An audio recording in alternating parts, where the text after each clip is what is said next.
কিন্তু মমতা বন্দ্যোপাধ্যায় যে কাজগুলো করেছেন সে কাজগুলো আবার প্রমাণ করে দেয় হিন্দুদের কেন নিজের শত্রু চিনতে হবে। সিপিআইএমকে আমরা দেখতে পাচ্ছি ওপেনলি করছে, কিন্তু মমতা বন্দ্যোপাধ্যায় পদে পদে যেগুলো করছেন ভাবতে পারেন দোল বা হোলির সময় কেউ বদমাইশি করবে না। মানে হিন্দুরা কি বদমাইশি করার জন্য হোলি সেলিব্রেট করে? এটা অন্য ধর্মের অন্য মানুষদের বলার ক্ষমতা আছে? কোনো রাজনৈতিক নেতার ভারতবর্ষে ক্ষমতা আছে? দুর্গাপূজার সময় কেউ বদমাইশি করবে না, ক্রিসমাসের সময় কেউ বদমাইশি করবে না, বাকি নামগুলো বললামই না, বাকি উৎসবগুলো বললামই না। ভয় আছে না আমারও? কি করবো বলুন? হিন্দু। ভালো করে দেখুন, মমতা বন্দ্যোপাধ্যায় রাজ্যের মুখ্যমন্ত্রীও এটা বলার সাহস দেখাতে পারেন একটি রাজ্যে যে কেউ বদমাইশি করো না, কিন্তু মানে হিন্দুরা বদমাইশি করে। হোলির সময় বদমাইশি হয় নাকি?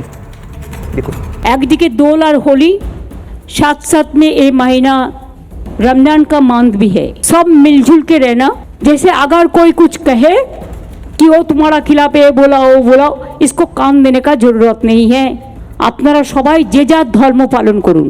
एक दिन के लिए कोई आदमी झगड़ा लगा के चला जाएगा, लेकिन जब आग जलेंगे तो वो नहीं रहेंगे।